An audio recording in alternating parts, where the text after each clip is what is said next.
Alhamdulillahi Rabbil Alamin. Wassalatu wassalamu ala ashrafil anbiya wal mursalin wa ala alihi wa sahbihi ajma'in. Subhanaka la ilma lana illa ma 'allamtana innaka antal alimul hakim. Wala hawla wala quwwata illa billahil aliyyil azim. Yang dihormati Saudara Ustaz Ma'arudin Al-Fadil Ustaz Muzahir Kamal, Mustafa Kamal, seluruh guru-guru dan kaki tangan, muslimin muslimat yang dihormati dan dikasihi sekalian. Alhamdulillah, pertamanya kita syukur kepada Allah Subhanahu wa taala kerana pada malam ini kita berpeluang berada dalam satu majlis yang sangat diberkati oleh Allah Subhanahu wa taala. Insya-Allah 4 hari lagi kita akan masuk ke dalam tahun baru. Tahun baru Hijrah 1443. Bermakna umur kita meningkat satu angka lagi. Rumah kata pergi, kubur kata mari. Bila sampai masa dan ketikanya, inna lillahi wa inna ilaihi raji'un. Saudara-saudari yang dihormati sekalian, menjadi kewajipan kepada kita supaya banyak ingat kepada mati. Kerana ingat pada mati ini merupakan satu ibadat. Dan ibadat ingat pada mati ini nilainya sangat tinggi di sisi Allah Subhanahu wa taala. Pernah Siti Aisyah bertanya kepada Rasulullah sallallahu alaihi wasallam, "Ya Rasulullah, bagaimana kalau kita ini tidak mati syahid dan bercita-cita untuk mati syahid pada jalan Allah Subhanahu wa taala tetapi tidak mati syahid?" Nabi kata, hendaklah kamu ingat kepada mati sebanyak 21 kali dalam satu hari. Ingat kepada mati 20 kali dalam satu hari. Allah akan bangkitkan nanti pada hari kebangkitan bersama-sama dengan golongan orang yang mati syahid. Maka marilah sama-sama kita memperbanyakkan ingat kepada mati. Mudah-mudahan kalau kita tidak mati di jalan Allah, dan kita pohon pada Allah Subhanahu wa taala supaya kita termasuk dalam kalangan orang yang mati pada jalan Allah menegakkan agama Allah Subhanahu wa taala. Kalaulah tidak ditakdirkan mati pada jalan Allah Subhanahu wa taala, kalau kita ingat pada mati sebanyak 21 kali dalam satu hari, insya-Allah Allah bangkitkan kita bersama-sama dengan orang yang mati syahid. Saudara-saudari yang dihormati sekalian, dalam ruang waktu yang terbatas pada malam ini, saya mengambil kesempatan pertama sekali untuk mengucapkan selamat masuk ke dalam tahun baru yang disebutkan sebagai tahun Hijrah. Bulan Muharram bukanlah bulan hijrah Rasulullah sallallahu alaihi wasallam ke Madinah, tetapi dikira inilah permulaan bagi tahun baru. Mudah-mudahan dengan kedatangan tahun baru ini, bukan kita nak berhijrah daripada Mekah ke Madinah, tetapi kita nak berhijrah dari segi pemikiran kita, dari segi sikap kita, dari segi akhlak kita, dan segala-galanya daripada negatif kepada yang positif, daripada yang kurang baik kepada yang lebih baik. Pertama sekali dari segi akhlak, kerana nilai manusia ini bukan letak pada rupa paras, bukan letak kepada harta, bukan letak pada pangkat kekayaan, tetapi Allah nilai manusia ini keimanannya dan juga akhlaknya. Barang siapa yang tinggi akhlaknya di sisi Allah Subhanahu wa taala, maka merekalah yang mempunyai kedudukan yang tinggi. Marilah kita bina akhlak kita.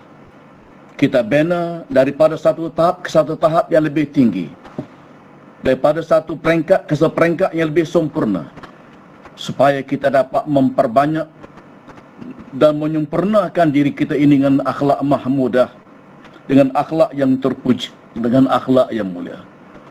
Kita tinggalkan sifat-sifat yang keji, sekurang-kurangnya dalam perkara yang sangat banyak dilakukan kesilapan oleh manusia pada hari ini, ialah kesilapan tangan dan kesilapan lidah. Fitnah merupakan satu dosa yang sangat besar. Iman Az-Zahabi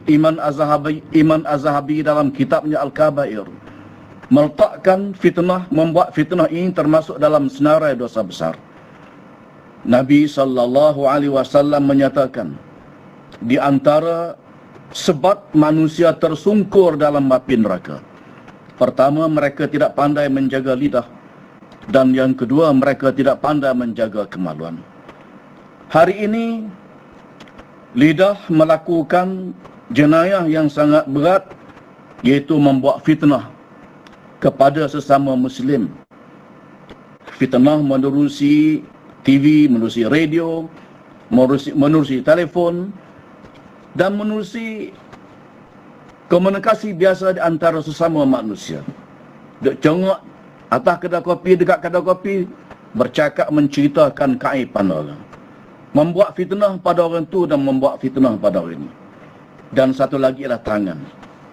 Tangan, hujung jari yang bergerak, yang menulis kata-kata fitnah sama dalam surat khabar ataupun WhatsApp dan seumpamanya, boleh menyebabkan orang lain yang sepatutnya kita jaga kehormatannya, tetapi mereka jatuh maruahnya dengan sebab tulisan kita, dengan sebab tutur kata kita yang terbit daripada lidah kita ini. Maka marilah kita menjaga tangan kita, menjaga lidah kita, supaya kita dapat membentuk satu kepribadian kita yang baik, dan seluruh anggota kita yang 7 ini kita jaga kesemuanya. Bila kita membaca kitab-kitab tasawuf, perkara yang disebutkan sebagai 7 anggota inilah yang banyak menjerumuskan manusia ke dalam lembah kehinaan. Maka sempurna dengan kedatangan tahun baru Hijrah ini, saya ingin mengajak diri saya sendiri dan sahabat-sahabat sekalian supaya kita berhijrah daripada akhlak yang kurang baik pada akhlak yang lebih baik.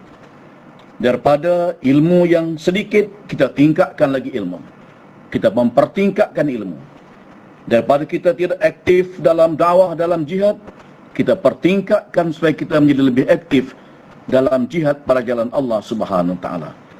Mereka yang berjuang pada jalan Allah, Allah meletakkan mereka dengan mahkota yang sangat bernilai di negeri akhirat nanti. Kerana dakwah ini merupakan warisan Nabi, merupakan tugas Nabi.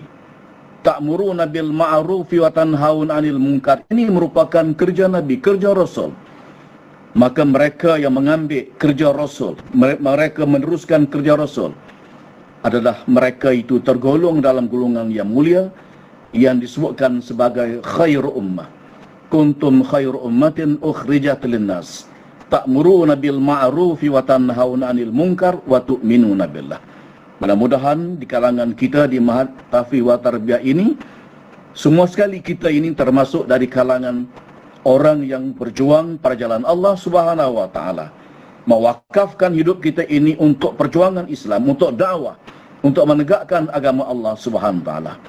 Maka marilah dalam peluang dan kesempatan umur yang Allah bagikan kepada kita ini, sebab kita semakin bertambah dekat dengan pintu kubur, marilah kita menyediakan sebaik-baik bekalan.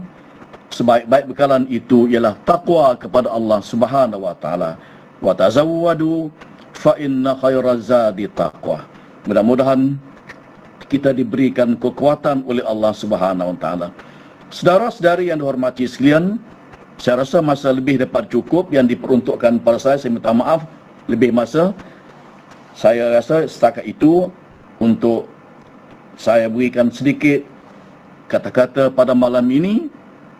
Pertama sekali, kata ini saya tujukan pada diri sendiri dan selebihnya kepada sahabat-sahabat sekalian. Wallahu alam, wabillahi taufiq wal hidayah. Wassalamualaikum warahmatullahi wabarakatuh.